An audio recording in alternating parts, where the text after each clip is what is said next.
Bhagavad Gita Chapter 1 The Yoga of the Despondency of Arjuna. Summary of the first discourse. The great Mahabharata war between the Pandavas and the Kauravas took place on the holy plain of Kurukshetra after the failure of Lord Krishna's peace mission, when he himself went to Hastinapur as the emissary of the Pandavas. There was no other alternative for the Pandavas but to engage in war for their rightful share of the kingdom. All the famous warriors from both sides had assembled on the battlefield. Tents and weapons, wagons and machines, chariots and animals covered the vast plain. Lord Krishna arrived on the scene in a magnificent chariot yoked by white horses. He was to act as the charioteer of Arjuna, one of the Pandava princes. The din of hundreds of conches blaring forth suddenly announced the commencement of the battle. Arjuna blew his conch Devadatta, while Bhim, his brother, sounded the pandra. All the great warriors blew their respective conches. As the two armies were arranged ready for battle, Arjuna requested Krishna to place his chariot between them so that he might survey his opponents.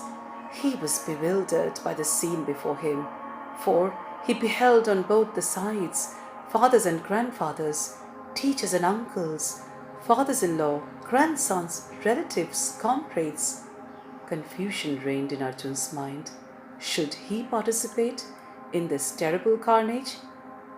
Was it proper to destroy one's relatives for the sake of a kingdom and some pleasures? Would it not be much better for him to surrender everything in favor of his enemies and retire in peace? As these thoughts rushed into his mind, a feeling of despondency overtook Arjuna. He had no enthusiasm to engage in this battle. Letting his bow slip from his hands, Arjuna could do nothing but turn to Lord Krishna for guidance and enlightenment. Dhritarashtra said, "What did the sons of Pandu and also my people do when they had assembled together, eager for battle on the holy plain of Kurukshetra, O Sanjay?" Verse 2, Sanjay says, "Having seen the army of the Pandavas drawn up in battlefield, King Duryodhana then approached his teacher Drona and spoke these words. Behold, O teacher, this mighty army of the sons of Pandu, arrayed by the son of Drupad, thy wise disciple. Here are heroes, mighty archers, equal in battle to Bhim and Arjuna, Yuddhadhan, Virat, Drupad, of the great car, the mighty warriors, Drishtaketu, Chaitanya, and the valiant king of Kasi, Puruchit, Kunti Bhoja, and Shabya, the best of men, the strong Yuttamanu and the brave Uttamoja, the son of Shubhadra, Abhimanyu, the son of Arjuna, and the sons of Draupadi, all of great chariots, the great heroes. Know also, O best among the twice born, the names of those who are the most distinguished amongst themselves, the leaders of my army. These I name to thee for thy information. Thyself and Bhishma, and Karna and Kripa, the victorious in war Ashwatthama, Vikarno and Jayadratha, the son of Shomadat, and also many other heroes who have given up their lives for my sake, armed with various weapons and missiles, all well skilled in battle. This army of ours, marshalled by Bhishma, is insufficient, whereas their army, marshalled by Bhim, is sufficient. Therefore, do ye all, stationed in your respective positions in the several divisions of the army, protect Bhishma alone." His glorious grandsire, Bhishmas, the eldest of the Kauravas, in order to cheer Duryodhana, now rose like a lion and blew his conch. Then, following Bhishma, conches and kettle drums, tabors, drums and cow horns bled forth quite suddenly from the side of the Kauravas, and the sound was tremendous. Verse 14. Then also Madhava, Krishna, and the son of Pandu, Arjuna, seated in their magnificent chariot, yoked with white horses, blew their divine conches. Rishikesh blew the Panchajandu, and Arjuna blew the Devadatta, and Bhim, the doer of terrible deeds, blew the great conch Bondra. Yudhishthir, the son of Kunti, blew the Ananta Vijay, and Shahadev and Nakul blew the Manipushpaka and the Shughas conches. The king of Kasi, an excellent archer Shikhandi, the mighty car warrior Drishtadumno, and Virat and Shattaki, the unconquered, Drupad and the sons of Draupadi, O Lord of the earth, and the son of Shubhadra, the mighty armed, all blew their respective conches. The tumultuous sound rent the hearts of Dhritarashtra's party, making both heaven and earth resound. Then, seeing all the people of Dhritarashtra's party standing arrayed, and the discharge of weapons about to begin, Arjuna, the son of Pandu, whose ensign was that of a monkey, took up his bow and said the following to Krishna, O Lord of the earth. Arjuna says in verses 21 to 22, in the middle of the two armies, place my chariot, O Krishna, so that I may behold those who stand here desirous to fight, and know with whom I must fight when the battle begins. For I desire to observe those who are assembled here to fight, wishing to please in battle Duryodhana the evil-minded.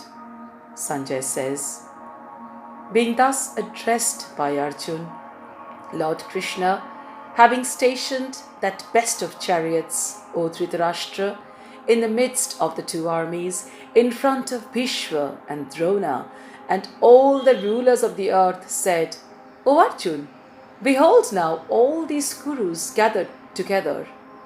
Then Arjuna beheld there stationed grandfathers and fathers, teachers, maternal uncles, brothers, sons, grandsons, and friends too. He saw fathers-in-law and friends also in both the armies. The son of Kunti, Arjuna, seeing all these kinsmen standing arrayed, spoke thus sorrowfully, filled with deep pity. Verse 28, Arjuna says, seeing these my kinsmen, O Krishna, arrayed, eager to fight, my limbs now fail, my mouth is parched up, my body quivers, and my hairs stand on end. The bow, the Gandiv, slips from my hand, and my skin burns all over. I am unable even to stand. My mind is reeling as it were, and I see adverse omens, O Keshava. I do not see any good in killing my kinsman in battle, for I desire neither victory, O Krishna, nor pleasures, nor kingdoms. Of what avail is the dominion to us, O Krishna, or pleasures, or even life? Those for whose sake we desire kingdoms, enjoyments, and pleasures stand here in battle, having renounced life and wealth.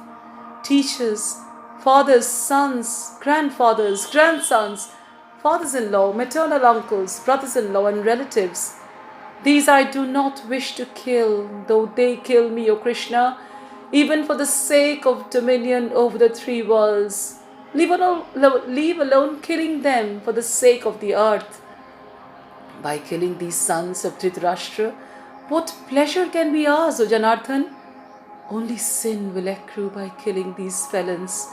Therefore, we should not kill the sons of Dhritarashtra, our relatives, for how can we be happy by killing our own people, O Mother of Krishna? Though they, with intelligence overpowered by greed, see no evil in the destruction of families and no sin in hostility to friends, why should not we, who clearly see evil in the destruction of a family, learn to turn away from this sin, O Janardhan Krishna? In the destruction of a family, the immemorial religious rites of that family perish. On the destruction of spirituality, impiety overcomes the whole family. By prevalence of impiety, O Krishna, the women of the family become corrupt, and women becoming corrupted. O Varshaneya, descendant of Vishnu, there arises intermingling of castes. Confusion of castes will lead to hell the slayers of the family, for their forefathers fall, deprived of the offerings of rice ball and water.